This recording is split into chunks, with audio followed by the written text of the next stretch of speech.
Les quiero presentar a Yolanda. Estos 10 últimos minutos que nos quedan, quiero que nos cuente Yolanda. Yolanda Fernández es licenciada en Educación Infantil y presidenta de la Asociación de Enfermos Pulmonares Crónicos y Trasplantados de Cataluña. Bienvenida.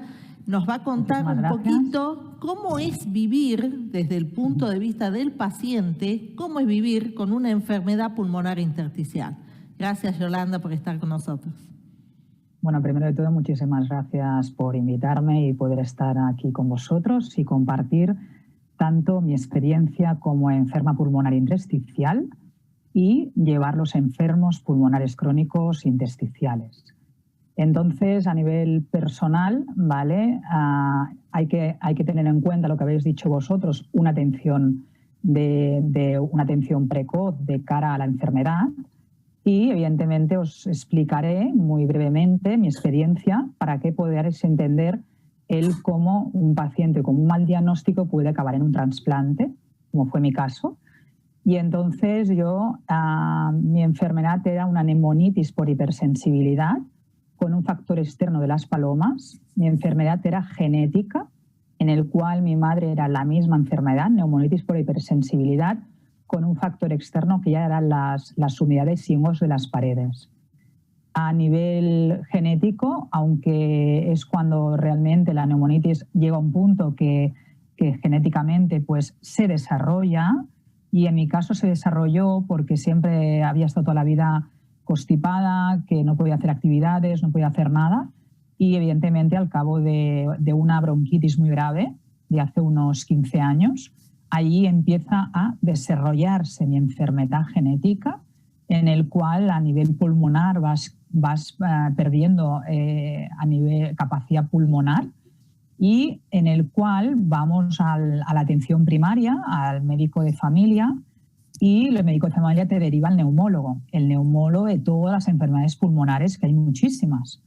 ¿Qué pasa? Que al encontrarse con una persona de unos 30 años, y era muy joven, el neumólogo lo primero me puso una persona asmática, en el cual dijeron, bueno, tú de entrada ya tienes esta capacidad de un 60%, y la capacidad pulmonar, cuando realmente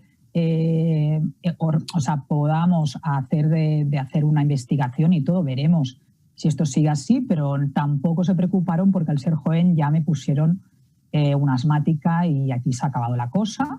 Sí que cada 6 meses me iban controlando, veían que esa capacidad pulmonar no variable, que no era negativa, ni iba bajando, y me ponían como una persona crónica asmática.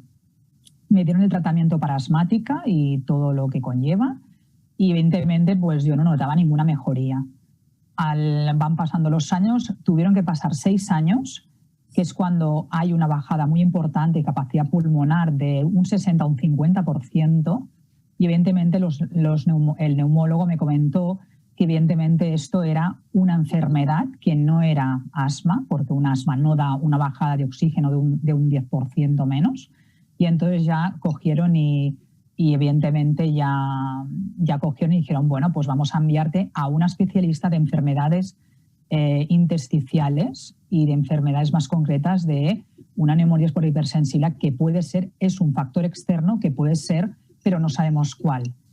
¿Qué hicieron? Derivan a la doctora, en 6 meses me llevan a la doctora y en 6 meses me bajó un 40%. Entonces la doctora me dijo que había llegado un momento muy crítico, que no había momento para recuperar el oxígeno bueno, y evidentemente la neumonitis por hipersensibilidad, evidentemente, es los alveolos, que son los portadores del oxígeno en la sangre. Los alveolos se me estaban haciendo fibrosis. En los alveolos no había recuperación. El 40% de capacidad pulmonar no volvería a generar nunca más, a volver a tener un 100% de capacidad pulmonar, y que me quedaría a partir de aquí, iría perdiendo. Y me dijeron al comprobarlo todo que sí, que era genético, que las palomas con una biopsia se ve muy claro. Compararon los TACs que se hicieron al cabo de 10 años anterior. Por tanto, veían que esa bronquitis fue el detonante, pero que esas manchas de esa neumonitis por hipersensibilidad, de esos fibrosis en los alveolos, yo ya venía de origen con el TAC, no con un diagnóstico de un asma que yo no era asmática. A partir de allí cogen el caso y entonces ya hacer una biopsia viendo claro que era así. Me aíslan en un hospital durante una semana, aislándome de todo el factor externo, de los pájaros, de todo, y mi enfermedad no se paraba. Y al no pararse y independientemente de dar medicación, ya evidentemente la enfermedad ya se había apoderado de mí. Y entonces ya me dijeron que me quedaban 2 años de vida, que era la cuenta atrás y que mi solución era el trasplante pulmonar de los 2 pulmones.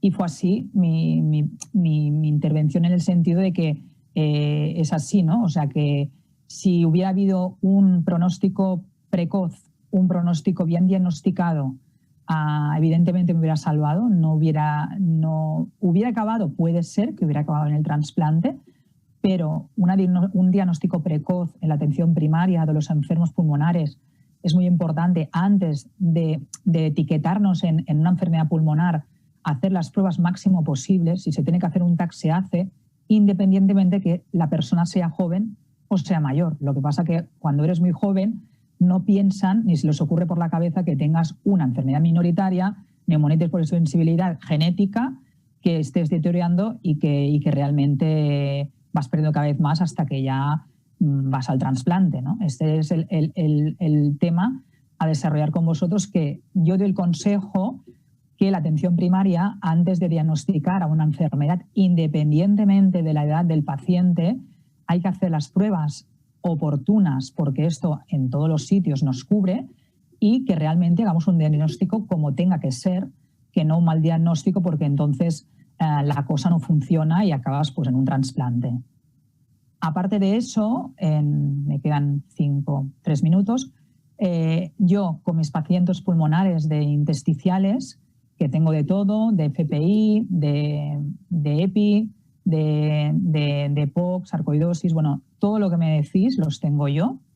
Y evidentemente todos comentamos lo mismo, que cuando no tienen un diagnóstico precoz lo pasan muy mal porque luego es muy tarde y luego se encuentran muy desolados, en el sentido de que me han diagnosticado esto, pero claro, cuando yo me encontraba mal o cuando yo iba a la atención primaria, nadie me comentaba de hacer más pruebas.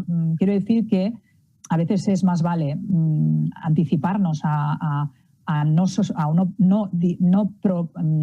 posponer bueno, va a tener esto, bueno, pues analicémoslo bien, hagamos un estudio, hagamos un TAC. El TAC sí que evidentemente es inconfundible, ¿no?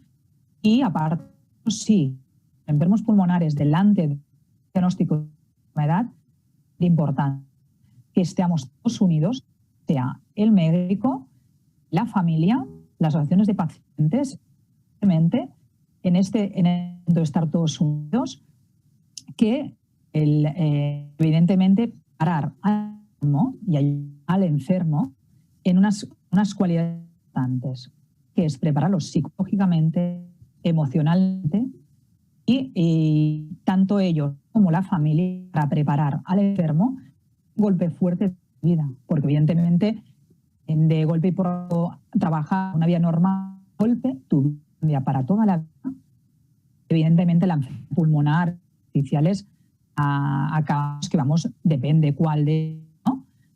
Pues vas perdiendo capacidad pulmonar, llevas oxígeno como en mi caso, y evidentemente vas deteriorando. Si no hay trasplante en los casos extremos que estamos diciendo, la persona evidentemente pierde su vida, ¿no? Y es decir, que hay unos que evidentemente pueden ir a trasplante, depende de qué país, que me han llamado 1000 veces de Latinoamérica, de la otra punta del mundo, pidiéndome ayúdame a mi hermano o a mi padre a trasplantarlo porque se me va a morir. Estas las tengo muchas veces y es muy duro el pensar que no en todos los países pueden tener la misma oportunidad de vida. Y esto sí que me duele, ¿no? Personalmente, pensar, si yo estuviera en la otra punta del mundo, pues no, pues ya no estaría aquí con ustedes, ¿no? Que llevo 3 años y medio trasplantada, y evidentemente pues dar esa oportunidad de vida es tenerla, y a la vez que las enfermedades intersticiales les aconsejo, sobre todo a los médicos de atención primaria, que antes de ponernos un diagnóstico real, evidentemente hagan todo lo posible para un diagnóstico no coherente, ¿no? Y luego que tengamos o bien un trasplante, pasamos un trasplante, o bien diagnosticado tarde que realmente no se pueda salvar esa persona. Muchísimas gracias. Yolanda nos dio ya la conclusión final, que siempre es pensar estas patologías, hacer un diagnóstico precoz